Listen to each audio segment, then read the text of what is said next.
Subscribe কৰিবলৈ নাপাহৰিব বিশ্ব encyclopedia channel আৰু এই বেল আইকনটো দবাবলৈ কেতিয়াও নাপাহৰিব।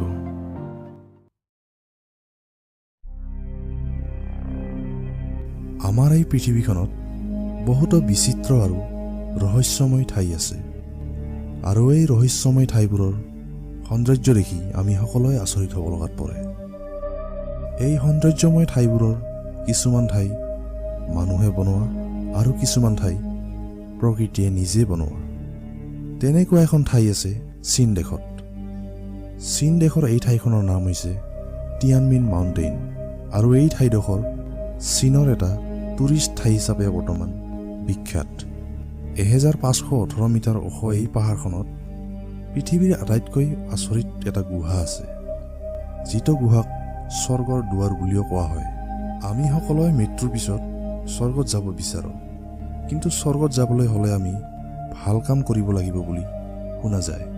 কিন্তু আমি 999টা চিৰি বগায়ে যদি স্বৰ্গ লাভ কৰিবলৈ সক্ষম হওঁ তেন্তে কেনে লাগিব? হয়, চীন দেশত এই টিয়ানমিন মাউণ্টেইনত স্বৰ্গৰ দুৱাৰ আছে আৰু ইয়াত উঠিবলৈ মাত্ৰ 999টা চিৰি বগাব লাগিব। প্ৰায় 5000 ফিট উচ্চতাৰ এই পাহাৰখনত বিশ্বৰ আটাইতকৈ অদ্ভুত গুহা আছে।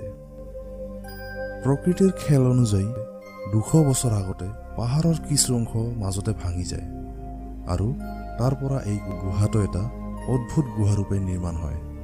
431 ফিট উচ্চতা আৰু 196 ফিট বহল এই গুহাটো 5000 ফিট উচ্চতাৰ পাহাৰখনত এনেদৰে অৱস্থিত যে সকলো সময়তে মেঘে আৱৰি ধৰি থাকে।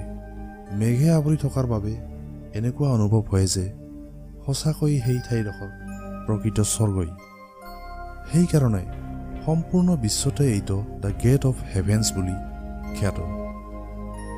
এই পাহাৰখনৰ বিষয়ে আৰু বহুতো ৰহস্য লুকাই থকা বুলি জনা যায়, যে ইয়াত বহুতো খাজানা লুকাই আছে আৰু সেইটো বহুত মানুহে বিচাৰি উলিয়াবও চেষ্টা কৰিছিল, কিন্তু প্ৰত্যেকে সেই কামত অসমৰ্থ হয়। এই গুহাটো চাবলৈ পৰ্যটকবোৰে কেবুলৰ সহায়ত আহিব লগা হয়। বিশ্বৰ আটাইতকৈ উচ্চ আৰু 24459 ফিট দীঘল এই কেবুল লাইনে টুৰিষ্টবোৰক আৰু বেছি স্বৰ্গৰ অনুভৱ কৰায় আৰু ইয়াৰ একা বেকাকৈ পাহাৰ কাটি কাটি বনোৱা এই ৰাস্তাবোৰৰ গিনিজ বুকতো ৰেকৰ্ড আছে। ইয়াৰ ওচৰ চুবুৰীয়া মানুহবোৰে কোৱা মতে 20 শতাব্দীত এই পাহাৰত এটা ৰহস্যময় ঝৰ্ণাও দেখিবলৈ পোৱা গৈছিল, কিন্তু এতিয়া এই ঝৰ্ণাটো থকাৰ অলপো চিনচাপ দেখিবলৈ পোৱা নাযায়। ইয়াত লাখ লাখ পৰ্যটক আহি গুহাটোৰ আনন্দ লয়। এই পাহাৰখন এতিয়া আন এটা কাৰণতো বিখ্যাত হ'বলৈ ধৰিছে, যিটো প্ৰত্যেক বছৰে ইয়াত এটা ডাঙৰ কাৰ ৰেচিং প্ৰতিযোগিতা অনুষ্ঠিত হয়।